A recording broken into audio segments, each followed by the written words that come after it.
Esteemed spiritual warrior and dedicated seeker of profound, liberating truth, I welcome you immediately and profoundly to this vital, crucial intersection in your journey of personal and spiritual evolution. Your presence here, at this very moment, absorbing these specific words, is not attributable to chance or a simple accident of browsing. Within the impeccably organized, vast, and complex framework of the spiritual universe, the concept of true coincidence simply dissolves. You have been actively guided, drawn by a compelling superior force, to receive this exact knowledge, which demands from you an urgent, radical, and unwavering re-evaluation of your inner life, and a deep, illuminating understanding capable of fundamentally, ethically, and permanently realigning your entire reality, effective immediately. It is absolutely necessary that we cease relying on the common, comforting, but tragically misleading notion that all enduring hardship, every repeated setback, and every overwhelming moment of prolonged emotional or psychological suffering is merely the consequence of an inescapable, cruel hand of fate or a persistent, unfortunate string of bad luck. I ask you to reflect deeply. How frequently have you been overcome upon waking by a profound, inexplicable weight situated squarely in your chest, a pervasive melancholy that seems to possess no logical name or root cause, an irrational, sharp irritability that surges up from an invisible source, or that distinct, heavy, almost viscous feeling that your personal space and intimate environment are perpetually saturated with a dense, oppressive, and debilitating energy? While the limited material, perspective, and conventional societal wisdom are quick to label these chronic states as clinical depression, acute generalized stress, or merely a sequence of unlucky days, I state to you with the utmost clarity, drawing directly from the systematic, moral, and psychological teachings of the Spiritist doctrine codified by Allan Kardec, that these internal psychological battles and these consistently heavy atmospheres are, far more often than not, the undeniable, pervasive, and systemic signs of a subtle yet deeply damaging and chronically persistent spiritual intrusion, a phenomenon demanding both respect and decisive action. The crucial first step in your liberation is recognizing the spiritual reality behind your suffering, moving past the misconception that you are merely broken and accepting that you are under an influence that can and must be spiritually neutralized by the conscious and determined action of your free will. Your journey from vulnerability to an impregnable fortress of light begins with this acknowledgement of the spiritual fluidic laws that govern all interaction between the incarnate and discarnate planes, the spiritual reality of obsession and its stealthy approach. Allan Kardec, the meticulous investigator and celebrated codifier of Spiritism, moved beyond superficial descriptions to define and categorize these suffering yet often determinedly malevolent spiritual presences who, having transitioned from physical life, known as being discarnate, desperately seek to draw from the living the energy, the intense sensual pleasures, or the visceral intensity of pain that they mistakenly believe they have lost or can no longer access on their current plane. They are collectively known as the obsessors. The genuine, systemic, and devastating peril they pose is not found in the noisy, sensationalized phenomena of fiction, but rather in the terrifying subtlety and calculated stealth with which they infiltrate the very core and foundation of your psychological and moral structure. These entities do not breach your physical home through brute force. Instead, they operate with a disturbing elegance, seamlessly merging with and effectively becoming your most intimate, unguarded thought forms, actively influencing your emotional responses, systematically amplifying your deepest, often unacknowledged fears, and gently, persistently steering the course of your free will toward choices that are intrinsically detrimental to your long-term spiritual and moral advancement. The primary, most effective, and deeply regrettable trap they employ is the extreme delicacy of their infiltration, a subtlety that proves devastatingly destructive to the unprepared spirit. Gradually, through the constant, low-level mental suggestion characteristic of simple obsession, the victim begins to wholly internalize this psychological and spiritual hell, tragically concluding that the crippling anguish, the pervasive discouragement, and the chronic, exhausting fatigue are not external influences at all, but intrinsic, unchangeable characteristics of their own essential personality, thereby allowing the destructive influence to be mistakenly embraced and protected as their own fundamental internal state. Kardec warned that this internal confusion is the obsessor's greatest victory, as it paralyzes the will to resist and makes the victim the accomplice of their own torment. This infiltration is possible because thoughts, according to the spirit philosophy, are tangible fluidic expressions of the soul. When an obsessor successfully projects their thought fluid onto a receptive individual, the victim perceives this dark suggestion not as foreign, but as an original impulse, thereby opening the door to the subsequent stages of influence, which can range from simple fascination, blinding the victim to their own faults, to full subjugation, paralyzing the will. Understanding the necessary break in vibrational attunement, a foundational principle established by Kardec in the Spirit's Book and the Gospel, according to Spiritism, must be absorbed. The human soul, endowed with free will and divine protection, is unequivocally not condemned to perpetual suffering or to languishing permanently under this dark, suffocating spiritual subjugation. The divine providence, through the inherent and incorruptible laws of the universe, offers a robust set of spiritual tools that collectively constitute a potent, morally sound spiritual arsenal, fully capable of decisively dissolving, fracturing, and shattering these negative chains of influence.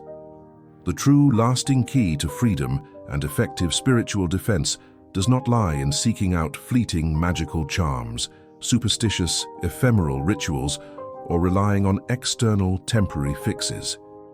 Instead, the solution resides in the unwavering adoption of fundamental, non-negotiable principles of the spiritual life, principles that obsessors instinctively and intensely despise because they effectively and immediately sever the link of vibrational attunement. This attunement, governed by the universal law that like attracts like, or the affinity of thoughts, is the singular, vital, energetic thread that allows them to approach, to securely attach their consciousness to yours, and most cruelly, to feed upon your precious vital spiritual and mental energy. The true spiritual battle, as Kardec teaches, is always, in the end, won not by external confrontation, but by radically and permanently changing your personal, internal vibrational frequency. By elevating your moral and emotional state, you become literally incompatible with the lower, heavy energy of the obsessor, causing them profound discomfort, spiritual distress, and forcing their eventual retreat due to the inherent spiritual law of repulsion. The shift in moral posture acts as a spiritual light that physically burns the shadow attached to your perispirit, the semi-material envelope connecting the spirit to the body. The crucial role of moral flaws as open gateways. You must internalize and accept the rigorous truth, which stands as a cornerstone of the Spiritist moral code. Lower-level spiritual influences, particularly those bent on obsessional activity, do not, and by spiritual law, cannot, spontaneously manifest or parachute randomly into your life without a pre-existing moral reason or a specific open invitation provided by your own flaws. They actively search for and successfully find the wide-open gaps and vulnerabilities that are consistently created and maintained by your own persistent moral weaknesses and unchecked character failings. Every flicker of intense, uncontrolled anger that you harbor and feed like a dangerous pet, every instance of overinflated, unjustifiable pride that you showcase as a trophy of self-importance, every painful, long-held resentment you obstinately refuse to forgive and release from your heart, or every repetitive self-destructive addiction or vice you indulge in, constitutes a severe and significant moral breach in your spiritual armor. Kardec's psychological analysis of obsession proved that each of these profound emotional and moral fissures operates as an open, welcoming, and magnetically attractive reception area for the unwelcome spiritual presence, driven by the sympathy of feelings. However, the definitive, transformative act occurs the precise moment you consciously and forcefully seal these doors with resolute moral determination, when you institute a radical, decisive, and sincere change in your intimate vibrational frequency. At that point, they are instantly dislodged, losing their spiritual footing, their access, and critically, their functional power over you, because the energetic connection is irrevocably broken. This process of self-reform The determined effort to replace pride with humility, anger with patience, and egoism with charity is, according to Kardec, the most effective, most permanent, and only truly ethical form of disobsessive treatment. Pillar 1. The profound nature of prayer and its immediate spiritual effect. The first pillar is the practice of sincere, profound prayer. It is critical to grasp that this is not a request for a magical favor, but an act of spiritual realignment that re-establishes the soul's necessary connection with its divine source and the network of benevolent spirits. The genuine efficacious prayer, as detailed in the Gospel according to Spiritism, is a spontaneous emotional discharge of the soul that acts as an electroshock to your spiritual field, bursting forth from the absolute depths of your being as an honest, direct, and intimate dialogue with the divine intelligence. This act is saturated with an unshakable faith and a total, humble surrender of your personal will to the higher divine will. Obsessors hate this intensely because in the very second you engage in true, profound prayer, your spirit's vibration instantaneously soars to an extremely elevated plane, often described as an atmosphere of intense light. The spiritual environment around you becomes saturated with a pure, protective energy, and the negative attunement with the shadow is violently fractured, leaving the influence with absolutely no compatible foundation to cling to or manipulate. Prayer, therefore, is not about changing God's immutable, perfect will, but about changing your own internal state so that you can better attract and receive the aid and protection already being offered by the benevolent spirits, who can only assist those who demonstrate a sincere desire for moral elevation.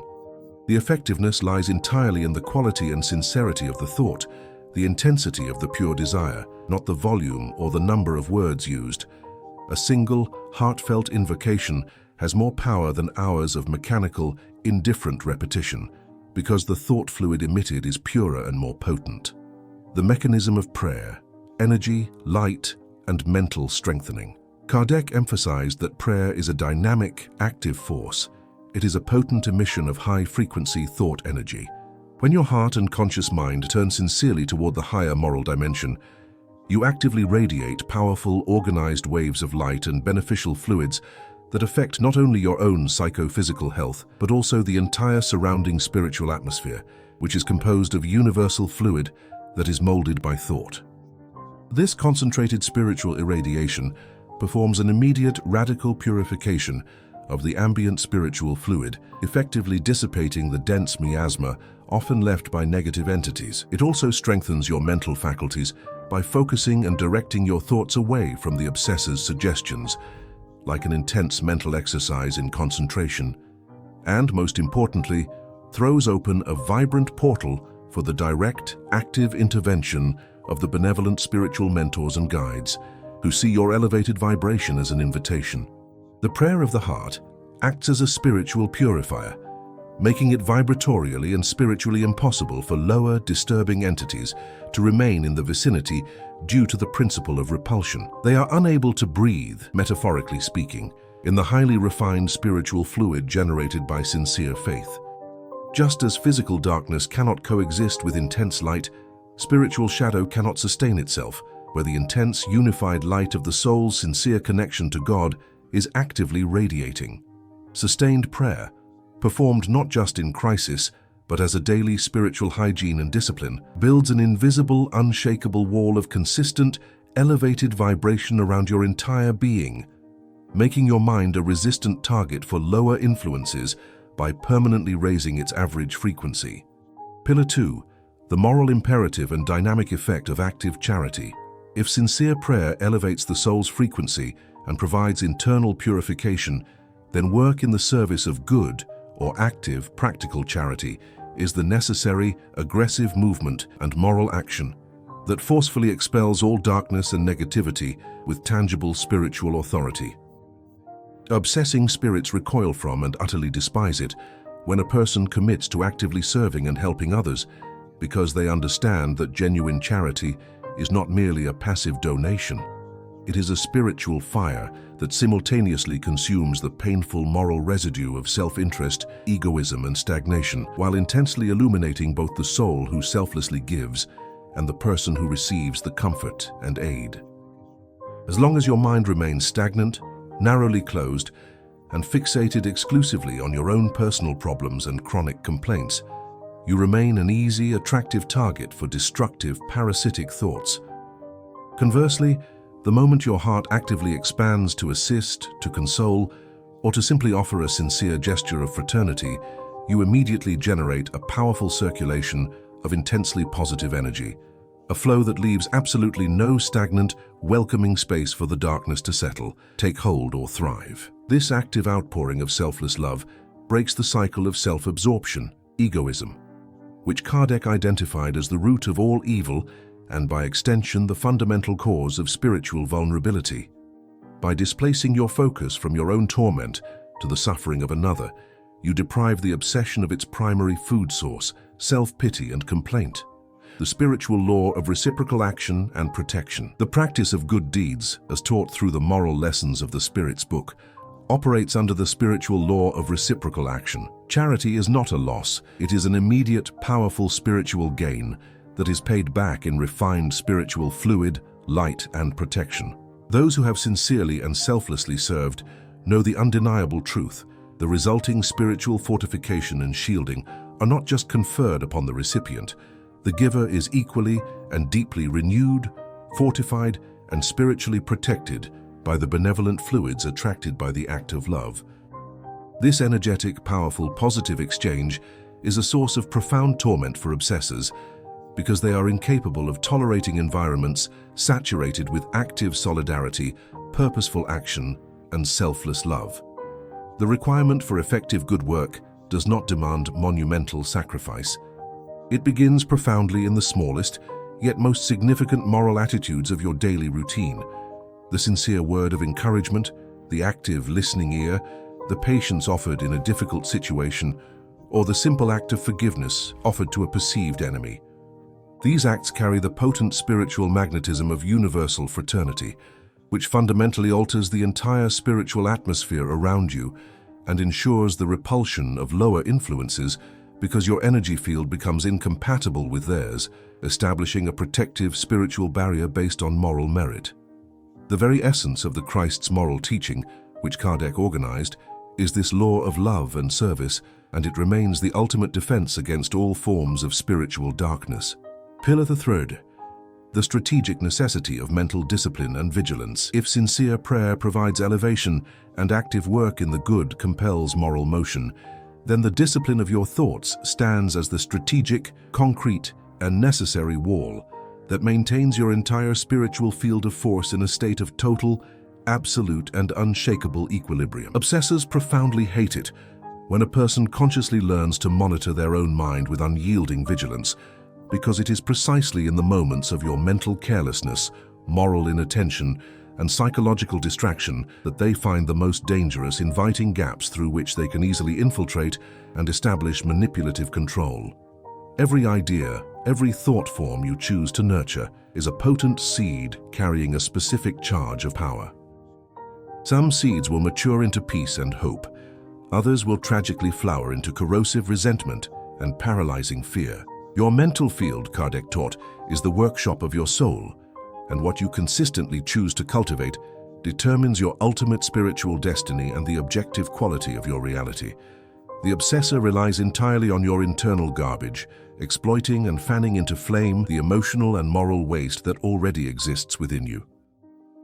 They do not introduce new ideas, but rather amplify and sustain your pre-existing weaknesses, such as chronic pessimism or self-pity. By maintaining a disciplined mind, you deny them the very fuel they need for their dark suggestions to take hold, effectively starving the obsession at its source. The mechanism of mental vigilance as a spiritual fortress. The systematic vigilance of thought, based on the law that spirits are attracted by the sympathy of feelings, does not require the brutal repression of your true emotions. Rather, it demands the continuous education, training, and strategic mastery of your emotional and mental landscape. It is the crucial point at which you become acutely aware of the moment destructive emotions, anger, paranoia, sadness, begin to surface, and you then, consciously, deliberately, choose not to feed them with further thought, justification, or energy. It is at this juncture that the obsessor loses all potential for maneuver. They require a sustained negative emotional state. They desperately need your mind to fall in line and agree with the negative, destructive script they are presenting. Without your conscious, continuous adhesion and fuel, their influence immediately starves, exhausts itself and is expelled, as their fluidic connection to you dissipates. The disciplined mind, therefore, becomes an impregnable fortress where every single idea is rigorously filtered, and only that which constructively builds and spiritually elevates is allowed to find a permanent, sustained space. This vigilance must also extend to the periods of nocturnal rest.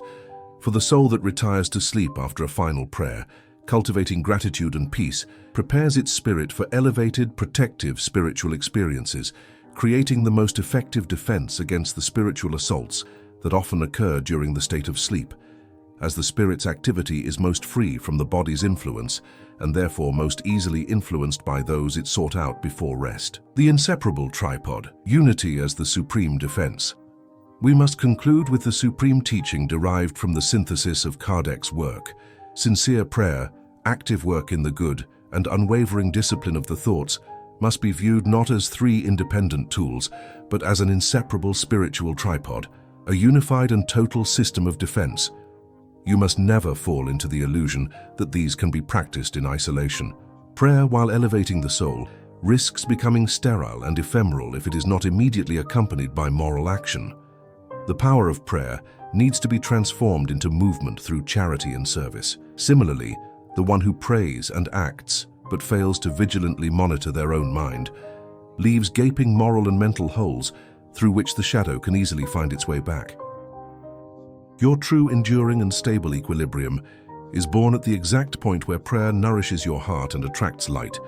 Charity compels your life outward beyond the constraints of ego, and vigilance continuously protects the sanctity of your consciousness. The forces of obsession deeply detest this perfect, harmonious union because it generates a vibration so stable, coherent, and powerfully luminous that there is no moral fissure, no energetic fault line for them to exploit, ensuring the integrity of the soul's fortress against all forms of unwelcome spiritual intrusion. This unified state is the very embodiment of the law of love in action, which is the final, unassailable bulwark of the human spirit. Embrace and internalize this supreme, liberating truth: sincere prayer, active work in the good, and unwavering discipline of the thoughts. These three seemingly simple methods are, in spiritual reality, radically, devastatingly powerful, simultaneously disarming all forms of obsession and injecting profound, sustained power into your spirit. This efficacy stems not from them being aggressive weapons, but because they actively construct within the very core of your being a sacred, inviolable, and luminous space where only the purest light and the highest moral intentions can and will permanently reside. The individual who genuinely prays, actively serves, and continuously monitors every single thought constructs within themselves a magnetic field of forbidden access, a life illuminated on all sides, where the spiritual shadow can find no dark corner, no stagnant space, no moral weakness to settle down and establish itself. You were summoned and created to be a source of light, and when that light shines with genuine moral brilliance and consistency, no darkness, no obsession can possibly sustain itself in your presence. Walk with the certainty that this spiritual shield is entirely within your ethical reach.